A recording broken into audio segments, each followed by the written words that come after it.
when the defense doesn't fire in the very first series, what were you thinking? Man, we got to play better right off the start. I got him over on the sideline and, got after him a little bit. Coach V got after him a little bit. Danny got after him a little bit. And then, we responded the right way and, kind of played the way we should have played for, the next 2 quarters. I was going to say, the fact they regrouped, how did that make you feel? Good. I think that you're always going to face adversity at some point in a game.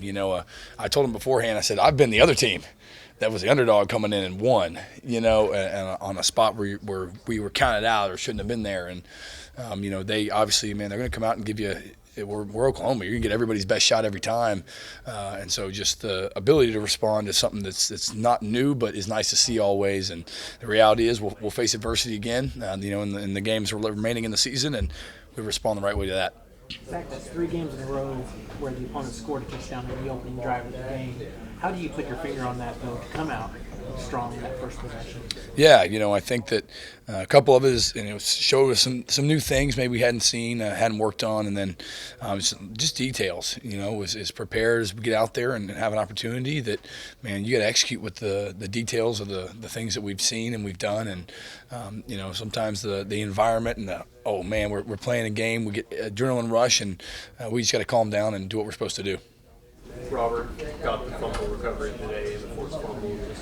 What impresses you the most about him and how he's able to keep doing this? Yeah, I think you just watch the fumble. It's intentional. We talk about it all the time in practice and execute that way in practice and trying to attack the ball. And I think our guys are very conscious of that when they have an opportunity. Obviously, he was able to get it out today. Some of them, man, we've punched out and hadn't been able to get back. Falling right on them, some of those type of hits. But was just proud to see him, go do that with just the intention of, hey, I knew this was the plan and it worked. Zach, you played your roster just about today. What did you think of your talent that you got out there? And I know you haven't had time to look at it or anything, but just what you just saw, what did you feel like? Yeah, I think we got a lot of young guys that are good players. The details obviously matter. You don't like giving up the 2 drives at the end of the game where, I tell them all the time, and the standard doesn't change. Just because maybe you're not the starter or you haven't played as much as one of the other guys, when you get in the game, the expectations are the same way they are with everybody else. Hey, we just talked about this in the meeting. Did you? And you didn't go execute it the way we just talked about it. Were you sitting in there? Yes, sir. Well, why'd you do that?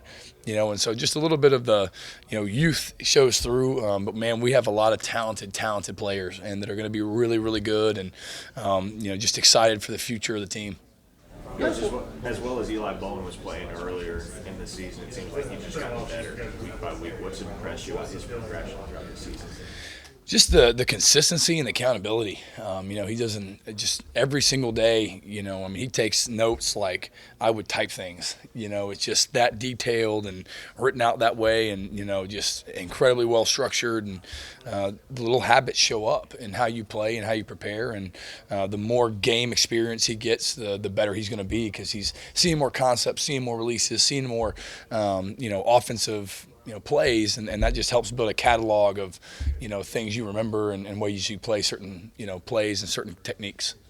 Danny alters so many games. He's done it all season. Surprising he got his first sack today. I actually didn't know that. No, that's good. I knew he got a sack. I didn't know it was his first one, but dialed that one up. He came in there nice and tight and just happy for him. So.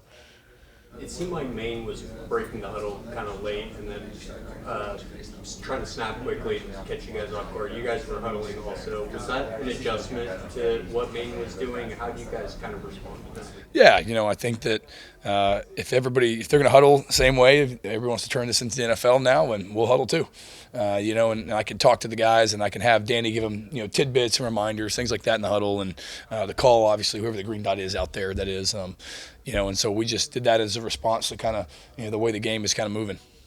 Do you like these games, FCS opponent late in the season? It does allow you to play a lot of younger players. It also allows a guy like Ethan Downs maybe to get a little bit more healthier when you don't need him. Do you like this game late in the schedule? Yeah, I think it's just another game on the schedule. I don't know. I hadn't really thought of it. I don't think there's anything maybe better about having it late or having it early than one or the other, but every opponent you prepare for like they're the Super Bowl because they are. you know, and you don't do that, and you're asking for, you know, failure out there. And so, man, all week I talked about how good the quarterback was. He's a great player. Gets on the edges. He was like, I think his worst game this year was like 16 to 19. I mean, something crazy. And so, you know, we expected them to come out and fight, and you know, that's just kind of the approach we take week in and week out, whether it's, you know, somebody in the SEC or an FCS team.